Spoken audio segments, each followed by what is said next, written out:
Guarantee സീരീസിൽ ഇന്ന് വെള്ളമാണ്. തൃശ്ശൂർ തേക്കിൻകാട് മൈതാനിയിൽ കഴിഞ്ഞ ദിവസം നടന്ന ബി.ജെ.പിയുടെ റാലിയിൽ നരേന്ദ്രമോദി പറഞ്ഞത് ആദ്യം കേൾക്കാം.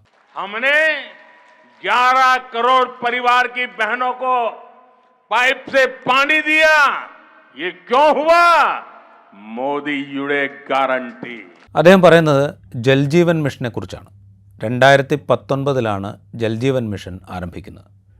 പ്രധാനമന്ത്രി നരേന്ദ്രമോദി പറയുന്നത് കേട്ടാൽ വിചാരിക്കുക ഇതാദ്യമായാണ് കുടിവെള്ളം ഉൾപ്പെടെ ഗാർഹിക ആവശ്യങ്ങൾക്ക് വീടുകളിൽ പൈപ്പിലൂടെ വെള്ളമെത്തിക്കുന്ന പദ്ധതി ആരംഭിക്കുന്നത് എന്നാണ്.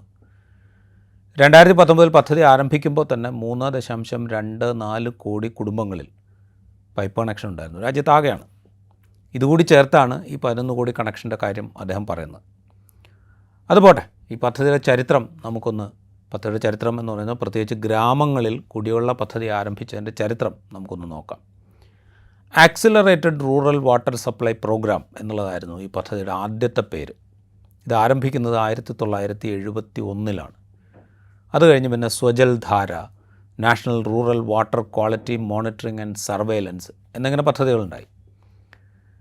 അതായത് കുടിവെള്ള വിതരണം മാത്രം പോരാ, വിതരണം ചെയ്യുന്ന കുടിവെള്ളത്തിൻ്റെ നിലവാരം കൂടെ മോണിറ്റർ ചെയ്യണം എന്ന് തന്നെ നേരത്തെ മുതൽ തന്നെ സർക്കാരുകൾ തീരുമാനിക്കുകയും അതനുസരിച്ച് പദ്ധതി ആവിഷ്കരിക്കുകയും ചെയ്തിരുന്നു. ഇങ്ങനെയുള്ള ഈ 3 പദ്ധതികളും യോജിപ്പിച്ചുകൊണ്ടാണ് national rural drinking water programme എന്ന പേരിൽ 2009 അതായത് 2ാം UPA സർക്കാരിൻ്റെ തുടക്കത്തിൽ പുതിയ പ്രോജക്റ്റ് ആരംഭിക്കുന്നത്. അന്ന് ഈ പ്രോജക്റ്റ് മാത്രമല്ല, ഇതിനായിട്ടൊരു മന്ത്രാലയം കൂടി ആരംഭിച്ചു. അങ്ങനെ മന്ത്രാലയം ആരംഭിച്ചു, പദ്ധതി നടത്തിപ്പ് തുടങ്ങി. ആ പദ്ധതി ആരംഭിക്കുമ്പോൾ 50% ഫണ്ട് കേന്ദ്ര സർക്കാരും ബാക്കി സംസ്ഥാനങ്ങളും തദ്ദേശഭരണ സ്ഥാപനങ്ങളും വഹിക്കുക എന്നുള്ളതായിരുന്നു സ്കീം. സംസ്ഥാനങ്ങൾ വഹിക്കുക എന്ന് പറയുമ്പോൾ വടക്കിഴക്കൻ സംസ്ഥാനങ്ങൾ, ഹില്ലേരിയ ഉള്ള സംസ്ഥാനങ്ങൾ, ഹിമാചൽ പ്രദേശ് പോലെ ഹില്ലേരിയ സംസ്ഥാനങ്ങൾ, അത്തരം സംസ്ഥാനങ്ങൾക്കൊക്കെ ഏതാണ്ട് 100% ഫണ്ടും കേന്ദ്ര സർക്കാർ കൊടുക്കുക എന്നുള്ളതായിരുന്നു 2009 സ്കീം തന്നെ. അന്ന് നടപ്പാക്കി തുടങ്ങിയ പദ്ധതി 2014 നരേന്ദ്രമോദി സർക്കാർ അധികാരത്തിലെത്തിയപ്പോൾ ഈ ഫണ്ട് വെട്ടിക്കുറച്ചു. 2014-15 ആകെ സർക്കാർ ഫണ്ടിൻ്റെ 0.6% മാത്രമാണ് ഈ റൂറൽ ഗ്രാമീണ മേഖലയിലെ കുടിവെള്ള വിതരണത്തിന്, വെള്ള വിതരണത്തിന് വേണ്ടിയിട്ട് അനുവദിച്ചത്. 2017-18 ആയപ്പോഴത്തേക്കും ഇത് 0.2% മാത്രമായിട്ട് ചുരുങ്ങി. 2017-18 അനുവദിച്ചതിൻ്റെ തന്നെ 72% മാത്രമേ ചെലവഴിച്ചുള്ളൂ. എന്തുകൊണ്ടാണ് ഈ 2014 മുതൽ ഈ ഫണ്ട് കുറഞ്ഞത് എന്ന് ചോദിച്ചാൽ, ഈ കാലത്ത് കൂടുതൽ ഫണ്ട് അനുവദിച്ചത് സ്വച്ഛ ഭാരത് അഭിയാനായിരുന്നു. സ്വച്ഛ ഭാരത് അഭിയാൻ എന്ന് പറഞ്ഞാൽ നേരത്തെ ഗ്യാരണ്ടി സീരീസിൽ തന്നെ വിശദീകരിച്ചതാണ്. സ്വച്ഛ ഭാരത് അഭിയാൻ്റെ കീഴിലാണ് ഈ ഗ്രാമീണ മേഖലയിൽ ടോയ്ലറ്റ് നിർമ്മാണം ഊർജിതപ്പെടുത്താൻ തീരുമാനിച്ചത്. എന്നിട്ട് ആ ടോയ്ലറ്റ് നിർമ്മാണം ഈ ഫണ്ടൊക്കെ അനുവദിച്ചതിന് ശേഷം പൂർണ്ണമായോ എന്ന് ചോദിച്ചാൽ 2019 പൂർണ്ണമായി എന്ന് പ്രഖ്യാപിച്ചതിന് ശേഷവും ഗ്രാമീണ മേഖലകളിലെ കുടുംബങ്ങളിൽ 19%-നും ടോയ്ലറ്റ് ഇല്ല എന്നാണ് കേന്ദ്ര സർക്കാരിൻ്റെ തന്നെ സർവേകൾ കിട്ടിയ ഉത്തരം. ഇനി ഈ കുടിവെള്ള പദ്ധതിയെക്കുറിച്ച് നമ്മൾ ഒന്നുകൂടെ പഠിച്ചു കഴിഞ്ഞാൽ 2018 കൺട്രോളർ ആൻഡ് ഓഡിറ്റർ ജനറലിൻ്റെ റിപ്പോർട്ടുണ്ട്. 2018 റിപ്പോർട്ടാണ്. അതായത് 2019 ജൽജീവൻ മിഷനും ഹർ ഘർ ജലും ഒക്കെ ആരംഭിക്കുന്നതിന് മുമ്പുള്ള റിപ്പോർട്ട്. 2018 റിപ്പോർട്ടിൽ പറയുന്നത് ആകെയുള്ള ഗ്രാമീണ ഭവനങ്ങളിൽ 35%-നും 2017 ആകുമ്പോഴത്തേക്കും പൈപ്പ് വാട്ടർ കണക്ഷൻ നൽകണമെന്നും 2020 ആകുമ്പോഴേക്കും പൈപ്പ് വാട്ടർ കണക്ഷൻ നൽകുന്ന ഗ്രാമീണ ഭവനങ്ങളുടെ എണ്ണം 80%-ത്തിലേക്ക് എത്തിക്കണം എന്നുമായിരുന്നു ലക്ഷ്യം. എന്നാൽ 2018 CAGയുടെ റിപ്പോർട്ടിൽ പറയുന്നത് 18.2% ഗ്രാമീണ ഭവനങ്ങൾ മാത്രമേ ഈ പൈപ്പ് വെള്ളം എത്തിയിട്ടുള്ളൂ എന്നാണ്. 2019 ജൽജീവൻ മിഷനും ഹർ ഘർ ജലും ഒക്കെ പ്രഖ്യാപിക്കുന്നതിന് മുമ്പേ തന്നെ ഈ പദ്ധതി ഉണ്ടായിരുന്നു. അത് 18%-എങ്കിൽ 18% പൂർത്തീകരണം കൈവരിച്ചിരുന്നു എന്നാണ് ഈ കണക്കിൽ പറയുന്നത്. ഈ കണക്കൊക്കെ അവിടെ നിൽക്കട്ടെ. ഇപ്പോൾ അദ്ദേഹം പറയുന്നത് പോലെ 11 കോടി കുടുംബങ്ങൾക്ക് പൈപ്പ് കണക്ഷൻ നൽകി എന്നതും നമ്മൾ അംഗീകരിക്കുക. അങ്ങനെയാണെങ്കിൽ അതിൻ്റെ യാഥാർത്ഥ്യം എന്താണ് എന്ന് മനസ്സിലാക്കണമെങ്കിൽ റെട്രോ ഫിറ്റിംഗ് ടെൻഡറുകൾ എന്ന് ജൽജീവൻ മിഷൻ, അതായത് ജൽജീവൻ മിഷനുമായി ബന്ധപ്പെട്ട റെട്രോ ഫിറ്റിംഗ് ടെൻഡറുകൾ എന്താണ് എന്ന് ഗൂഗിളിലൊന്ന് പരതിയാൽ മതി. കേരളം, തമിഴ്നാട്, മധ്യപ്രദേശ്, ഉത്തരാഖണ്ഡ്, ഉത്തർപ്രദേശ് അങ്ങനെ ഏതാണ്ട് എല്ലാ സംസ്ഥാനങ്ങളും ഇത്തരം ടെൻഡറുകൾ വിളിച്ചിട്ടുണ്ട്. അതായത് റെട്രോ ഫിറ്റിംഗ് ടെൻഡറുകൾ എന്താണ് ഈ റെട്രോഫിറ്റിംഗ് എന്നതുകൂടി അറിയണം.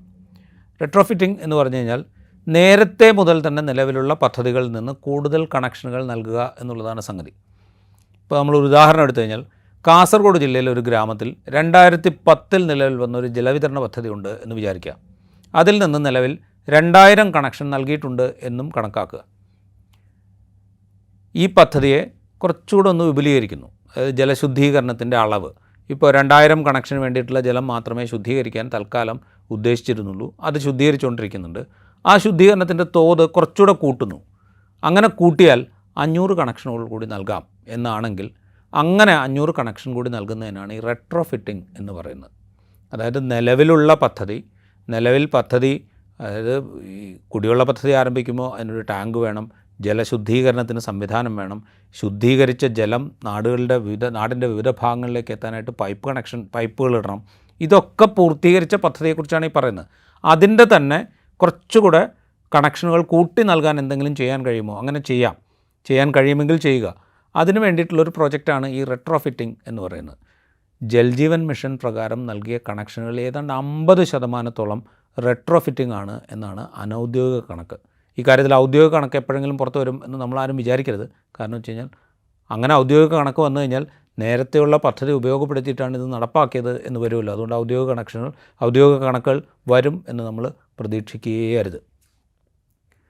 അപ്പോൾ ഇങ്ങനെ നരേന്ദ്രമോദി സർക്കാർ 2014 അധികാരത്തിൽ വരുന്നതിന് മുമ്പോ അതിന് ശേഷമോ ഒക്കെ ആരംഭിച്ച പദ്ധതികൾ, അങ്ങനെ ആരംഭിക്കുന്ന പദ്ധതികൾ എന്ന് പറയുമ്പോൾ അത് കേന്ദ്ര സർക്കാർ തന്നെ ആരംഭിച്ച പദ്ധതികളാകണമെന്നില്ല. സംസ്ഥാന സർക്കാരുകൾ അവരുടെ ഫണ്ട് ഉപയോഗിച്ചുകൊണ്ട് ആരംഭിച്ച പദ്ധതികളാവാം, തദ്ദേശ ഭരണ സ്ഥാപനങ്ങൾ സ്വന്തം നിലയ്ക്ക് ആരംഭിച്ച പദ്ധതികളാവാം. ഈ പദ്ധതികളൊക്കെ ഉപയോഗിച്ചുകൊണ്ട് റെട്രോഫിറ്റിംഗ് എന്ന് പറയുന്ന സ്കീമിലൂടെ കൂടുതൽ കണക്ഷൻ നൽകുന്നത് എങ്ങനെയാണ് നരേന്ദ്രമോദിയുടെ നേട്ടമാവുക, അല്ലെങ്കിൽ നരേന്ദ്രമോദിയുടെ ഗ്യാരണ്ടി ആകുക? ഇനി അതും നരേന്ദ്രമോദിയുടെ ഗ്യാരണ്ടിയാണ്. ജൽജീവൻ മിഷൻ വന്നതിന് ശേഷം റെട്രോഫിറ്റിങ്ങിന് അനുമതി കൊടുത്തു, അതുകൊണ്ട് ഇതൊക്കെ നടപ്പാക്കി, അതുകൊണ്ട് മോദിയുടെ ഗ്യാരണ്ടിയാണ് എന്ന് തന്നെ നമ്മൾ സമ്മതിക്കുക. അങ്ങനെ സമ്മതിക്കുമ്പോൾ ഈ ജൽജീവൻ മിഷനും ഹർഘർ ചെലവും ഹർഘർ ജല്ലും ഒക്കെ എങ്ങനെയാണ് ഇതിൻ്റെ ഫണ്ടിങ് എന്നുകൂടെ നമ്മളൊന്ന് നോക്കണമല്ലോ. നമ്മൾ ഈ മോദിയുടെ ഗ്യാരണ്ടി എന്ന് കേൾക്കുമ്പോൾ മോദിയോ അല്ലെങ്കിൽ അദ്ദേഹത്തിൻ്റെ ഗവൺമെൻറ്റോ പൂർണ്ണമായും ഫണ്ട് ചെയ്യുന്നതാണ് ഈ പ്രോജക്റ്റ് എന്നാണ് ചിലപ്പോൾ വിചാരിക്കുക. അങ്ങനെയല്ല. നേരത്തെ പറഞ്ഞ പോലെ വടക്കിഴക്കൻ സംസ്ഥാനങ്ങൾ അല്ലെങ്കിൽ ഹിൽ ഏരിയ ഉള്ള സംസ്ഥാനങ്ങൾ, ഈ സംസ്ഥാനങ്ങളിലൊക്കെ ഏതാണ്ട് 100% കേന്ദ്ര സർക്കാർ വഹിക്കുന്നുണ്ട്. അത് വളരെ കുറച്ച് സംസ്ഥാനങ്ങളേ ഉള്ളൂ. ബാക്കി ഭൂരിഭാഗം സംസ്ഥാനങ്ങൾ, ഞാൻ നേരത്തെ പറഞ്ഞ കേരളം, മധ്യപ്രദേശ്, ഉത്തർപ്രദേശ്, ഗുജറാത്ത് അങ്ങനെ തുടങ്ങിയ എല്ലാ സംസ്ഥാനങ്ങളിലും 50% കേന്ദ്ര സർക്കാരിൻ്റെ വിഹിതമുള്ളൂ. ബാക്കിയിൽ 10% വഹിക്കേണ്ടത് ഉപഭോക്താവ് തന്നെയാണ്. അതായത് കണക്ഷൻ എടുക്കുന്ന ഉപഭോക്താവ് തന്നെ ഈ ചിലവിൻ്റെ 10% വഹിക്കണം. പിന്നെ വരുന്ന 40%-ൽ 20% വഹിക്കേണ്ടത് സംസ്ഥാന സർക്കാരാണ്. ബാക്കി 20% തദ്ദേശ ഭരണ സ്ഥാപനം വഹിക്കണം. അതായത് പകുതി ചിലവ് മാത്രമേ കേന്ദ്ര സർക്കാരിൻ്റേതായിട്ടുള്ളൂ ഈ പദ്ധതിയിൽ. ബാക്കി പകുതി 10% ഗുണഭോക്താവ്, 20% തദ്ദേശ ഭരണ സ്ഥാപനം, 20% സംസ്ഥാന സർക്കാർ, ഇങ്ങനെയാണ് വഹിക്കുന്നത്. അപ്പോൾ 50% മാത്രം ചിലവിട്ട് കേന്ദ്ര സർക്കാർ ചിലവിട്ട് നടക്കുന്ന, കേന്ദ്ര സർക്കാരാണ് ചിലവിടുന്നത്, കേന്ദ്ര സർക്കാർ ചിലവഴിച്ച് നടപ്പാക്കുന്നൊരു പദ്ധതി, അതെങ്ങനെയാണ് മോദിയുടെ ഗ്യാരണ്ടി എന്ന് പറയുക? അങ്ങനെ പറയുമ്പോൾ നിലവിൽ നേരത്തെ മുതൽ നടപ്പാക്കിക്കൊണ്ടിരുന്ന പദ്ധതിയുടെ ഭാഗമായി നൽകിയ കണക്ഷനുകൾ അതെങ്ങനെയാണ് ഈ കണക്കിലേക്ക് കൂട്ടിച്ചേർക്കുക? അങ്ങനെ കൂട്ടിച്ചേർത്തിട്ട് ഇത് മോദിയുടെ ഗ്യാരണ്ടിയാണ് എന്ന് അവകാശപ്പെടുന്നത് എങ്ങനെയാണ്?